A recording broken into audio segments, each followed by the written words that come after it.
It is Marketing Monday. Welcome to the next installment here. It is starting to be fall here in Lincoln, Nebraska. So hopefully, maybe you are enjoying some fall weather where you're at as well. Um, yeah, it seems like we've been doing Marketing Mondays forever now, and I hope that you're finding value out of them. We certainly do enjoy them here on our end as well. So, with that, I'll get to it. My name is Catherine Warren. I am COO here at KidGlov. We're a boutique advertising agency focusing on working with change makers in our community. We like to say we give the mic to the good guys.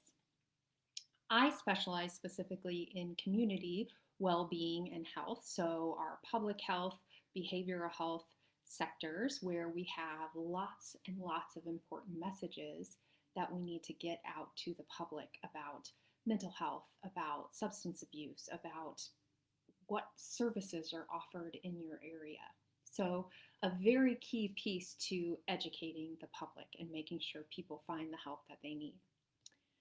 Today, I wanted to start with a question to all of you, and that is you share so much important information into the world and try to educate people and get people help. My question is, when is the last time you did that for you? When is the last time one of your messages um, you took a moment to stop and reflect and see how that impacted your life?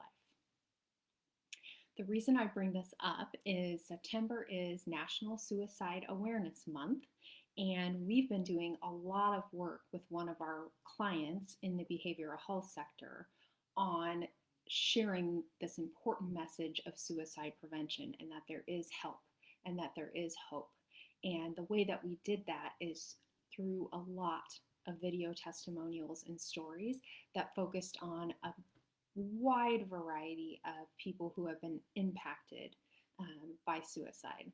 And so that goes from a person in high school that was struggling with mental health to principals in LPS that have to help students who are struggling with mental health, to refugees in our community, Native Americans, um, you name it. We did a story with them to talk about mental health and suicide and to help reduce the stigma around those important topics. So it really encouraged our team to take a step back and remember how important all of our mental health is to this process.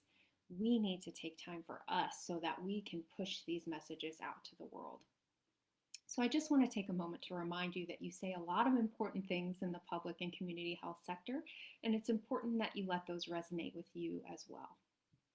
Now, once you've done that and you have time to reflect on how you feel after you let your messages sink into you and how they can benefit you, think about how you feel. Do you feel like you should act? Do you feel like you should really do something about, for example, taking care of your mental health? So, what this does for us is reminder that all of us matter and that we need to be taking care of ourselves. In the community health sector, we often just focus on everyone else. And it also helps us learn that the emotional appeal is so important to our message. We need people to feel the feelings of whatever we're talking about so that they feel motivated to act. If you hurt in your heart when you think about mental health, that is a great motivation for you to act on it, to seek help, to do what you need to do to take care of your mental health. So that emotional appeal is key to our message and not always the easiest thing in our industry. So a lot of times in public and community health, we like to rely on the stats and the figures and the percentages of people that are suffering with what we're talking about. And that's great and super important and impactful, but we need to back that up with the emotional appeal, with the stories, with the people who have either been impacted by what we're talking about or the people who help the people that have been impacted by what we're talking about. So just keep that in mind when you're creating messages. You really need to think about, how is this going to reach my audience on an emotional level? And then you know you're likely going to incite more action.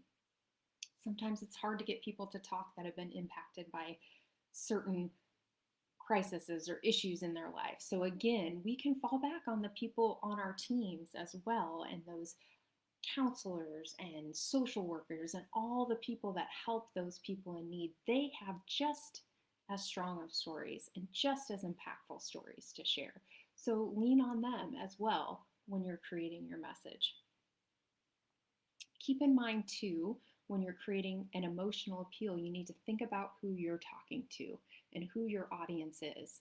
And visually, make sure that you're communicating that as well. So, for example, if you have a message that needs to reach all of Nebraska, the likelihood that you're going to find a picture to reflect a Western Nebraska person and an Omaha person is not very strong, right? So, you need to think about who you're portraying in your messaging. Does this family look like the family that needs the help? Does this family look like someone that looks like me that I'm going to relate to? And if the answer is, my audience is just too broad, think about imaging outside of photos. Or again, if you are trying to reach a specific set of people, make sure your photos reflect those people. If you have a message out to the rural audience, make sure your images look rural, like the people that they talk to every day, or better yet, get the people that they talk to every day to tell their stories. So something to keep in mind visually when you're creating that emotional appeal. The second thing you need to think about is how you're getting this message across. So we know emotion is important. We know we need to tell the stories. We know we need the imagery to back up that story, but to look like the people that we're trying to reach.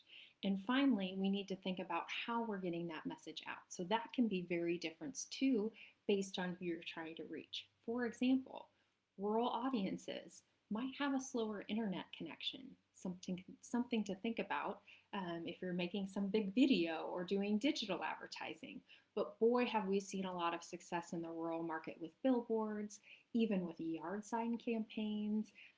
Print has a bigger play in those rural markets. Now, if you're looking to reach a more urban audience, that's when those digital pieces are really going to come into play. Anytime we run a digital campaign, so digital ads, social media, whatever it may be, our widest audience is always going to come from those. Our biggest audience is always going to come from those urban markets. Urban markets are a great place too to experiment with more environmental marketing. So environmental marketing might be on a bus stop, on a bus itself, in a park. So exploring those more environmental outside of billboard locations in the urban markets might work really well for you too. Posters in your local community centers, handouts in your local community centers. So think about your audience, and again, how can you connect to them in the most emotional, impactful way that they can relate to the most? How can they relate to you the most? So that's what I have to share today. That's my Marketing Monday soapbox for the day. So thank you so much for your time. I appreciate it. And if you'd like to learn more about what we're doing in this area, you can go to kidglov.com/community health. And if you'd like to see these suicide prevention videos that I mentioned earlier that have been so impactful for our team, I left the link for those in the descriptor to this live as well. But you can go to Talk Heart to Heart. That's talkheart.org/hope. And with that, I wish you a wonderful rest of your day, and I hope you take a little time to focus on you and make sure that your messages are resonating with you as well. Thanks again. Bye-bye.